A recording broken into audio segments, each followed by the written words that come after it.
Berlin lautada handi bat da. Hala ere baditu bere muinoak. Eta muino hau eraikitzeko anatzean dagoen laku artifizialetik ateratako hondarra erabili zuten.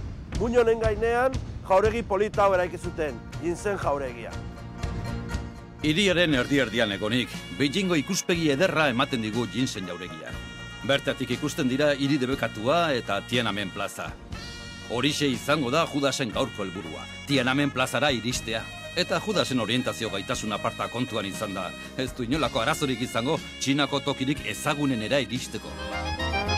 Jau, Zainar, Tiananmen, Tiananmen. Bakizun hon dago, Tiananmen, Tiananmen. Zainar. Non dago Tiananmen?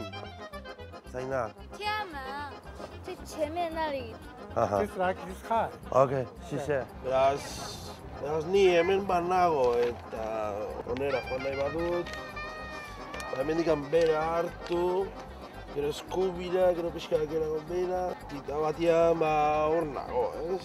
Osea, bueno, gaur erakutziko dizuet Pekineko lekurik turistikoena, Tiananmen enparantza.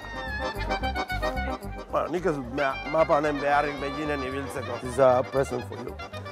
Bueno, bidea hartuko dut. Orientazio ona edukitzea bezalakorik ez dago, aurkitu nahi dugun tokira iristeko. Nabari du bai Judasek, orientazio aldetik ez dabilela batere gaizki. Hori bai, Tiananmenera iritsiko ote den, hori beste gauza bat da. Neska hari mapa eman ez banio, honezkero Tiananmen egongo nintzateke. Ezkenean galduko naiz. Hauxe da Ginsen jauregiaren kokalekua. Beste aldean dago Tiananmen jauregia, baina Beijingo kutsadurak buruan nahastuta edo, okerreko bidea hartu du, eta begira.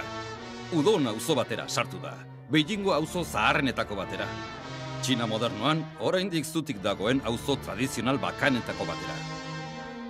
Udon zonaldeetan, udon auzoetan kaleak oso estua dira, etxeak oso bajuak, egunean zehar bizitza handia dago, jendea dabil alde batetik bestera, eta bueno, kontukin ibili behar da, ez baduzu nahi bizikleta batek zu harrapatzia, ez?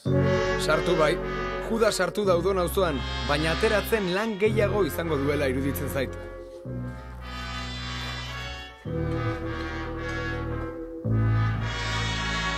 Bueno, hau komeriak, ez dakit nola heldu Tiananmenera. Hau, azkenian galdu naiz.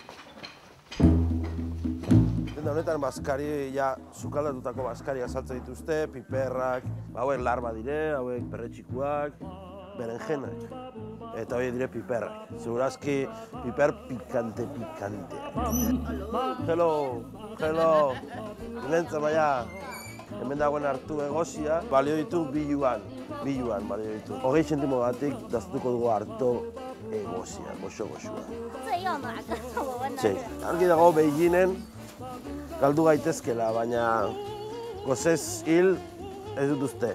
Bueno, galtzeak ere alde onak bat ditu. Turismo gidetan agertzen ez diren tokiak ezagutu ditzakegu. Azken finean, galdu ezkero, abentura txiki bat bizi dezakegu. Eta Judas ezagututa, gaur ere izango dugu komediaren bat. Hori bai, misterio kutsua darion auzo honetan grabatzen uzten badigute. Jupia. Zer izkutatzen ote da auzo honetan?